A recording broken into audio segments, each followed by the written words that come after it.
ইউনূস আলাইহিস সালাম দীর্ঘদিন দাওয়াত দিলেন, কোনো পরিবর্তন নাই। আল্লাহ তাআলা ইউনূস আলাইহিস সালামকে জানায় দিলেন, পয়গম্বর 3 দিন পরে গজব আসবে, আপনি তাদেরকে একটু গজবের খবরটা জানায়া দেন।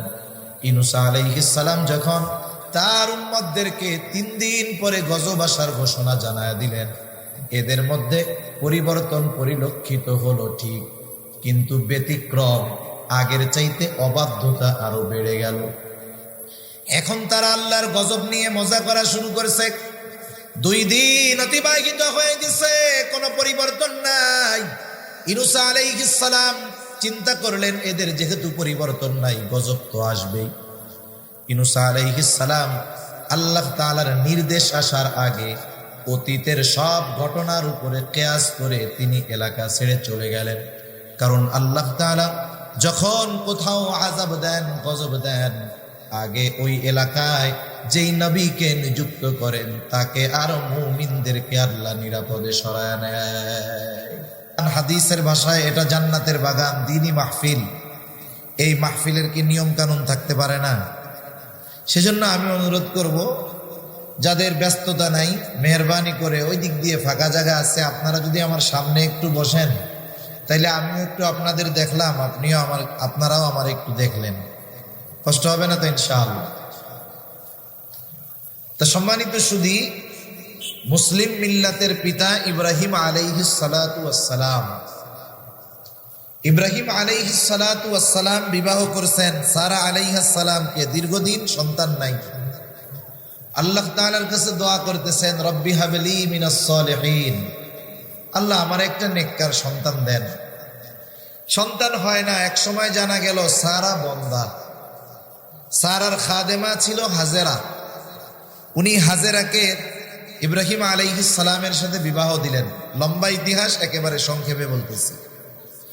86 বছর বয়সে, মুফাসসিরিনে কেরাম বলেন 86 বছর বয়সে আল্লাহ তাআলা ইব্রাহিম আলাইহিস সালামকে একটা সন্তান দান করলেন, যেই সন্তানের নাম হলো ইসমাঈল আলাইহিস সালাম।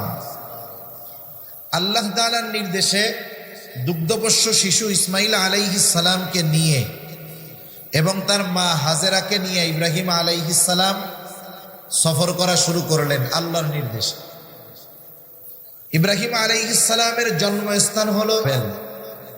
ইব্রাহিম আলাইহিস সালাম হিজরত করেছেন, সেই দুগ্ধপোষ্য শিশু আর স্ত্রী হাজেরা আলাইহিস সালামকে নিয়ে রওনা দিলেন। চলতে চলতে পৌঁছায় গেলেন বর্তমান বাইতুল্লাহ যেখানে, ওইখানে। একটু উঁচু বালুর ডিবির মতো ছিল, আর কোনো কিছু নাই। নূহ আলাইহিস সালামের মহাপ্লাবনের সময় ব্যাপক ক্ষয়ক্ষতির পরে ওই অবস্থাটা আছে। পথিমধ্যে বারবার হাজেরা জিজ্ঞাসা করে যে আমাদের কোথায় নিয়ে যাচ্ছেন। ইব্রাহিম আলাইহিস সালাম তো নিজেও জানে না কোথায় নিয়ে যাবেন, উনি সেই জন্য জবাব দেয় না। আল্লাহ তাআলা যখন নির্দেশ দিলেন এটাই আপনার গন্তব্য, মঞ্জিল, ইব্রাহিম আলাইহিস সালাম 1 মশক পানি আর কিছু খেজুর দিয়ে ওই বিরান নির্জন মরুভূমির মধ্যে শিশু বাচ্চা আর স্ত্রীকে রেখে চলে আসবেন। তখন হাজেরা জিজ্ঞাসা করতেছে, এখানে আমাদের রেখে যাওয়ার সিদ্ধান্ত কি আপনার নাকি আল্লাহ তাআলার? ইব্রাহিম আলাইহিস সালাম বললেন আল্লাহর। হাজেরা আলাইহিস সালাম তখন বললেন, এই সিদ্ধান্ত যদি আল্লাহ তাআলার হয় তাহলে আমার আর আমার সন্তানের জন্য আল্লাহই যথেষ্ট। লম্বা ইতিহাস জানেন। ওইখানে পানির কষ্টে ইসমাঈল আলাইহিস সালামের মা হাজেরা আলাইহিস সালাম সাফা মারওয়ায় দৌড়াদৌড়ি করছে। এক সময় ওনার পায়ের আঘাতে জমজম কূপের সৃষ্টি হলো। আরবের তখনকার অবস্থা ছিল, যেখানেই পানি পাওয়া যাইত, সুপেয় পানের উপযুক্ত পানি, ওটাকে কেন্দ্র করেই জনবসতি গড়ে উঠত। ওখানেও এই কুয়াকে কেন্দ্র করে জনবসতি গড়ে উঠল, জমজম কূপকে কেন্দ্র করে। জমজম কূপের নেতৃত্ব, কর্তৃত্ব ইসমাঈল আলাইহিস সালাম এবং তার মার হাতেই ছিল। উনি ওইখানে বড় হইলেন, এরপরে বিবাহ করলেন। ওনার বংশ বিস্তার এই মক্কাতেই হলো। ইসমাঈল আলাইহিস সালামের বংশে ওনার পরে আর কোনো নবী আসে নাই। একেবারে শেষ নবী মুহাম্মাদুর রাসূলুল্লাহ সাল্লাল্লাহু আলাইহি ওয়াসাল্লাম। আল্লাহ তাআলা এরপরে সারা বন্ধা ছিল, সারার গর্ভেও আল্লাহ তাআলা একটা সন্তান দান করলেন। সেই সন্তানের নাম হলো ইসহাক আলাইহিস সালাম। ইসহাক আলাইহিস সালামের ঘরে আরেকজন নবী হইছে, তার নাম হলো ইয়াকুব আলাইহিস সালাম। ইয়াকুব আলাইহিস সালামের আরেক নাম হলো ইসরাঈল। ইয়াকুব আলাইহিস সালামের সন্তান ছিল 12 জন। কয়জন? 12 জন। 12 জনের মধ্যে একজন ইউসুফ আলাইহিস সালাম। আর এই 12 সন্তানের বড় সন্তান অথবা চতুর্থ সন্তান, তার নাম ছিল ইয়াহুদা অথবা ইয়াহুজা। আপনারা ইউসুফ আলাইহিস সালামের ঘটনা জানেন। এক সময় ইউসুফ আলাইহিস সালাম প্রিম পাওয়ারের অধিকারী হয়ে গেলেন। আর ওই সময় গোটা দুর্ভিক্ষ চলতেছিল। ইউসুফ আলাইহিস সালাম ওই যে সেই স্বপ্নের ব্যাখ্যা করছেন, 7 বছর ফসল ভালো হবে, 7 বছর দুর্ভিক্ষ দেখা দিবে। এই বিষয়টাকে সামনে রেখে তৎকালীন বাদশাহ 7 বছর ফসল খুব আকারে সংগ্রহ করে রাখছে। এত পরিমাণ সংগ্রহ করছে যে তাদের নিজেদের চাহিদা মিটিয়ে আশেপাশের দুর্ভিক্ষপ্রাপ্ত দেশগুলোতেও তারা ফসল রেশন হিসাবে দিতে পারছে। আর এই কাজের জন্য এক সময় ইউসুফ আলাইহিস সালামকে দায়িত্ব দেওয়া হলো। ইউসুফ আলাইহিস সালামের ওই ভাইয়েরা যারা ওনাকে কুয়ায় ফেলাই দিছিল, ওনারা ওনার বাপকে বলতেছে তথা ইয়াকুব আলাইহিস সালামকে বলতেছে যে মিশরে তো এরকম খাদ্যশস্য দিচ্ছে, আমরা যদি যাই এক একজনের এক এক বস্তা দিবে। 10টা বস্তা নিয়ে গেছে। সর্বশেষ কথা হলো ভাইদেরকে উনি চিনছে। সব শেষে সবার মধ্যে পরিচয় হয়েছে। যেমন একজন অপরাধ করে, গুনাহ করে, পাপ করে, আপনি তাকে কোরআন সুন্নাহ দিয়ে বুঝাইলেন যে এই কাজটা পাপ, এই কাজটা মন্দ। ওই ব্যক্তি পাপ কাজ ছাড়ুক আর না ছাড়ুক, কমপক্ষে কোরআন সুন্নাহ দিয়ে যখন বলবেন, ও ওই সময়ের জন্য কমপক্ষে অনুতপ্ত হবে যে না, আসলে কাজটা ভালো না, ছেড়ে দেওয়ার চেষ্টা করব। এই হলো একটা ধরন। আশা করা যায় এর নসিবে হেদায়েত আছে। কিন্তু আরেক শ্রেণীর মানুষ আছে, অপরাধ অন্যায় জুলুম করে, আপনি যখন তাকে কোরআন হাদিস সুন্নাহ দিয়ে বুঝাবেন, ও অনুতপ্ত হবে না, বরং অহংকার করে ওই পাপ আরো বাড়ায়া দিবে। এমন লোক তো আলহামদুলিল্লাহ সুনামগঞ্জে নাই। মনে রাখবেন, আল্লাহ চাইলে সব সম্ভব, কিন্তু স্বাভাবিক অবস্থা বলে ওই লোকের হেদায়েত বড় কঠিন। তা মূসা আলাইহিস সালাম ফেরাউনকে দাওয়াত দিছে। বলেন তো ফেরাউন কি নমনীয় হইছে না তার অবাধ্যতা আরো বাড়ছে? অবাধ্যতা বাড়ছে। আল্লাহ সুবহানাহু ওয়া তাআলা চাইলেন যে বান্দাদেরকে এই ফেরাউনের জুলুম থেকে নিষ্কৃতি দিবেন। মূসা আলাইহিস সালামকে আল্লাহ নির্দেশ দিলেন, আপনি ছেড়ে চলে যান। মূসা আলাইহিস সালাম নিয়ে পথ চলতে চলতে লোহিত সাগরের পাড়ে আসছে। রাতের আধার এখনো কাটে নাই, দিনের আলো ফুটে উঠে নাই। ইতিমধ্যে ফেরাউনের কাছেও খবর চলে গেছে যে ফেরাউন, মূসা কিন্তু তার সঙ্গী সাথীদেরকে নিয়ে চলে যায়, শত্রু কিন্তু হাতছাড়া হয়ে গেল। এইবার ফেরাউন 6 লক্ষ সশস্ত্র সৈন্য নিয়ে মূসা আলাইহিস সালাম আর তার উম্মতের পেছনে ধাওয়া শুরু করছে। যখন দিনের আলো ফুটে উঠছে, এক দল আর এক দলকে দেখতে পায়। বলেন তো যখন এক দল আর এক দলকে দেখছে অবস্থা কি? মূসা আলাইহিস সালামের সাথীরা চিন্তা করে আজকে আর বাঁচার কোনো উপায় নাই। আর ফেরাউন চিন্তা করে এতকাল যা হইছে হইছে, আজকে আর ছাড় নাই, একেবারে সব সমূলে শেষ করে দিল। আল্লাহ তাআলা কোরআনুল কারীমের মধ্যে সেই অবস্থার কথা বর্ণনা করে বলেন, ফালাম্মা তারাআল জামআনি ক্বালা আসহাবু মূসা ইন্না লামুদরাকুন। আল্লাহ রাব্বুল আলামিন বলেন, যখন এক দল অপর দলকে দেখতে পাইল, ক্বালা আসহাবু মূসা ইন্না লামুদরাকুন। মূসা আলাইহিস সালামের সাথীরা বলতেছে, মূসা আমরা ধরা পড়ে গিয়েছি। যদিও এখনো ধরা পড়ে নাই, তথাপি ধরা পড়ে গিয়েছি এ কথা বলার কারণ হলো বাঁচার আর কোনো উপায় নাই। 3 দিক দিয়ে ফেরাউন তাদের ঘিরে ধরছে, আর একদিকে সমুদ্র। হয়তো ফেরাউনের সৈন্যবাহিনীর অস্ত্রের আঘাতে মরতে হবে, পড়ে মরতে হবে, তার জন্য কোনো অস্ত্র নাই। আসন্ন বিপদের ভয়াবহতা অনুধাবন করতে পেরে মূসা আলাইহিস সালামের সাথীরা বলতেছে, মূসা ধরা পড়ে গিয়েছি। প্রত্যেকটা নবী হলেন তার উম্মতের নেতা। মূসা আলাইহিস সালাম তার উম্মতের নেতা। নেতার কাজ হলো তার অনুসারীরা যখন ঝিমিয়ে পড়ে, অন্তরের মধ্যে ভীতি সঞ্চার হয়, নেতা তার বক্তব্যের মাধ্যমে ঝিমিয়ে পড়া অনুসারীদের মধ্যে প্রাণ ফিরিয়ে আনে, চাঞ্চল্যতা ফিরিয়ে আনে। মূসা আলাইহিস সালামের সাথীরা বলতেছে ইন্না লামুদরাকুন, আর মূসা আলাইহিস সালাম দাঁড়ায় বলেন কাল্লা ইন্না মাইয়া রব্বি সায়াহদিন। মূসা আলাইহিস সালাম বলতেছে কাল্লা, কখনোই ধরা পড়ব না, এখনো পড়ব না, পরেও পড়ব না, ফেরাউন কখনোই আমাদের ধরতে পারবে না। বড় অভ্যাস ছিল কথায় কথায় শুধু প্রশ্ন করত, কিন্তু মূসা আলাইহিস সালাম এই অল্প কথার মধ্যে এদের অন্তরে আগত অনাগত সম্ভবত সব ধরনের প্রশ্নের জবাব জানায় দিলেন। ওরা হয়তো প্রশ্ন করতে পারত, মূসা ধরা পড়ব না কেমনে বলেন? একেবারে কাছে তারা চলে আসছে, চতুর্দিকে ঘিরে ধরছে, পার হওয়ার জন্য কিছুই নাই, করব তাদের সাথে আমাদের অস্ত্র নাই, কেমনে আমরা ধরা পড়ব না বলেন? মূসা আলাইহিস সালাম কেমন যেন বলেন, শোনো, ওদের কাছে যা থাকে থাক, ইন্না মাইয়া রব্বি, আমার সাথে রব আছে। হিজরতের সময় যখন রাসূলুল্লাহ সাল্লাল্লাহু আলাইহি ওয়াসাল্লাম রওনা দিয়েছেন মক্কা থেকে মদিনা উত্তর দিক, কিন্তু নবীজি কৌশলগত কারণে সফর শুরু করেছেন দক্ষিণ দিক। 3 দিন সাওর পর্বতের গুহার মধ্যে নবীজি আত্মগোপনে আছেন। এতটা চতুর ছিল, ওরা খুঁজতে খুঁজতে ঠিকই গর্তের গোড়ায় পৌঁছায় গেছে। এমত অবস্থায় আবু বকর সিদ্দিক রাদিয়াল্লাহু তাআলা আনহু বলেন, আমি প্রত্যেকের গলার আওয়াজ শুনতেছি, সবাইকে চিনতেছি, তারা আমাদেরকে খুঁজতেছিল, প্রত্যেকের গলার আওয়াজে আমি চিনতে পারতেছি। আবু বকর বলেন, আমাদেরকে পাওয়ার জন্য, দেখার জন্য বেশি দূরে যাওয়া লাগতো না। ওরা যদি শুধু ওদের নিজেদের পায়ের দিকে তাকাইতো, আমাকে আর রাসূলুল্লাহ সাল্লাল্লাহু আলাইহি ওয়াসাল্লামকে দেখে ফেলতে পারতো।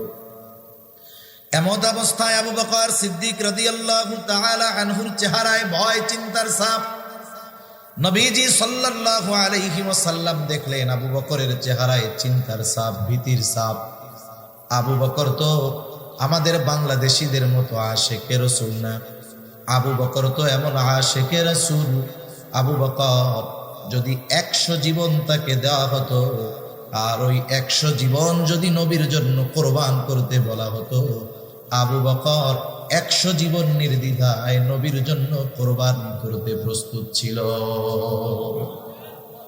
আবু বকর নিজের জীবনের ভয়ে ভীত নয়, চিন্তিত নয়, নবীজির জন্য চিন্তিত।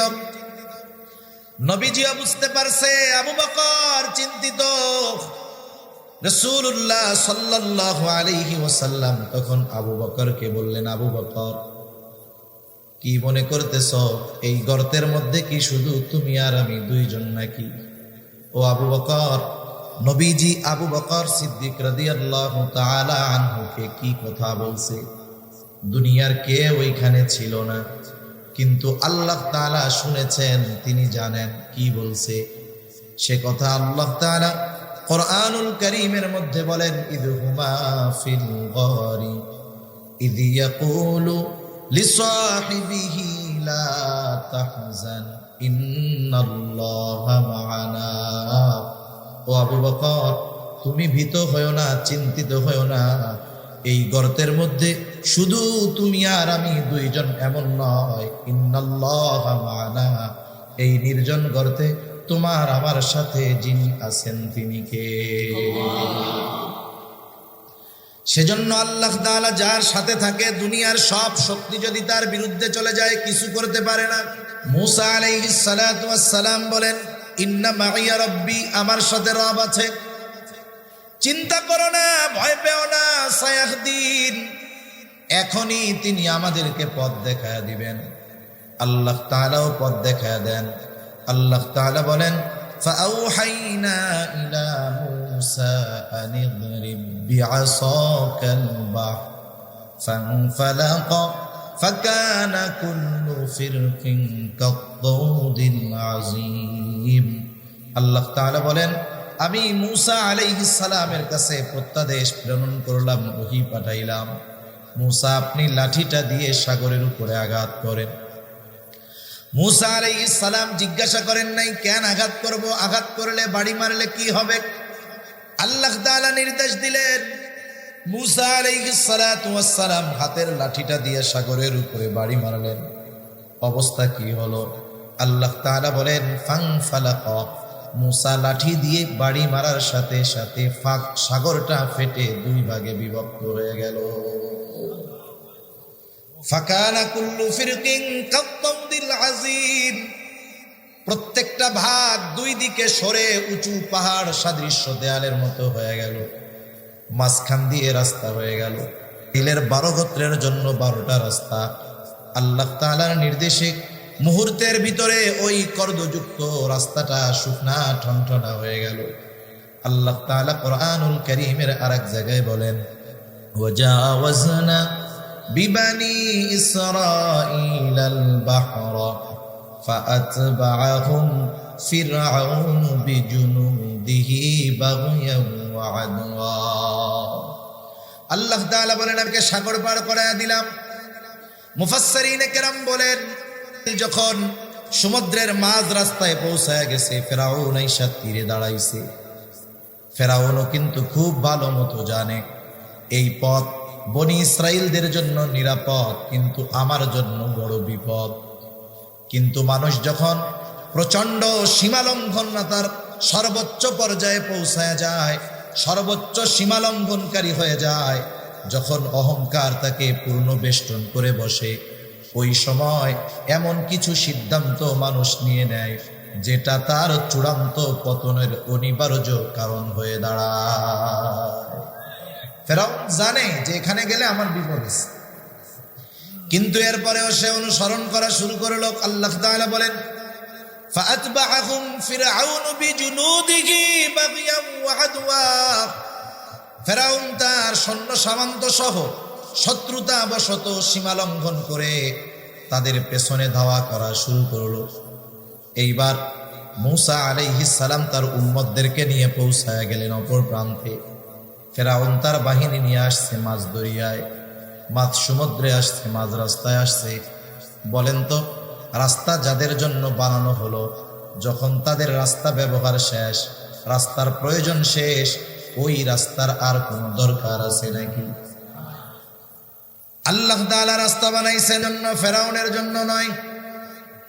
আল্লাহ তাআলা নির্দেশ দিলেন, পানি আগের অবস্থায় ফিরে যাও, কারণ আল্লাহ তাআলা হলেন এমন মহাপরাক্রমশালী সত্তা, তিনি শুধু বলেন হও, আর সাথে সাথে সেটা হয়ে যায়। আল্লাহ তাআলা বলেন, ইন্নামা আমরুহু ইযা আরাদা শাইআন আন ইয়াকুলা লাহু কুন ফায়াকুন। আল্লাহ তাআলা যখন কিছু চান, যখন কিছু ইচ্ছা করেন, শুধু বলেন হও, তৎক্ষণাৎ সেটা হয়ে যায়। এইবার সমুদ্রের পানি দুই দিক দিয়ে একসাথে যখন ফেরাউন আর তার বাহিনীর উপরে পড়ছে, একটাও নিচের থেকে উপরে আসতে পারে না। কিন্তু আল্লাহ তাআলা তো ফেরাউনকে সহজে ছেড়ে দিবেন না। জিবরাইল আলাইহিস সালাম আইসা এক টানে নিচের থেকে উপরে উঠায় আনছে। এখন চলতেছে চুবনি, হাবুডুবু খাইতেছে। ফেরাউন বুঝতে পারছে আমার রবগিরি শেষ। ফেরাউন অনুধাবন করতে পারছে আজকে আর বাঁচার কোনো উপায় নাই। এইবার নিজের রবুবিয়াতের দাবি ছেড়ে দিয়ে সে ঘোষণা দেয়।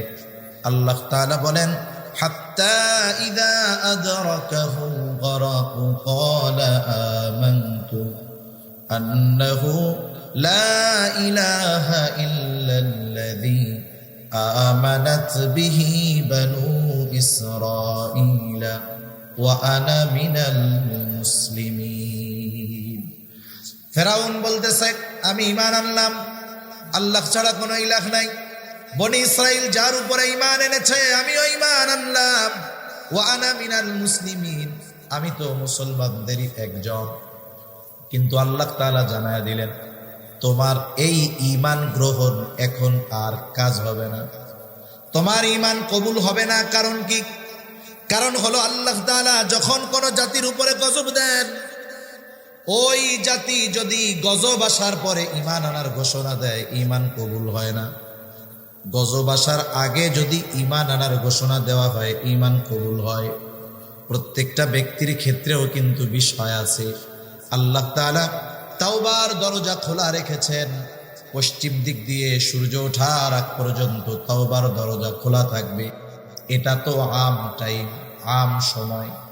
কিন্তু প্রত্যেকটা ব্যক্তির পার্সোনাল কিছু সময় আছে, যে ওই সময়ের পরে তার তাওবাও আর কবুল হবে না।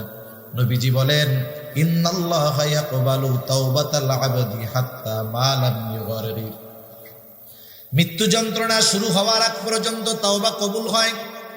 স্বাভাবিক মৃত্যুর আগে মৃত্যুর যে আলামত, এর মধ্যে অন্যতম একটা আলামত হলো ওই মৃত্যু পথযাত্রী মানুষটার গলার মধ্যে দিয়ে গর গর গর গর আওয়াজ শুরু হয়। এই সময়ের আগ পর্যন্ত আল্লাহ তাআলা বান্দার তওবা কবুল করে, এরপরে আর কারো তওবা কবুল হয় না। গজব আসার পরেও ঈমান কবুল হয় না। হযরত ইউনূস আলাইহিস সালামের সম্প্রদায়, ইউনূস আলাইহিস সালাম দীর্ঘদিন দাওয়াত দিলেন, কোনো পরিবর্তন নাই। আল্লাহ তাআলা ইউনূস আলাইহিস সালামকে জানায় দিলেন, পয়গম্বর 3 দিন পরে গজব আসবে, আপনি তাদেরকে একটু গজবের খবরটা জানায়া দেন।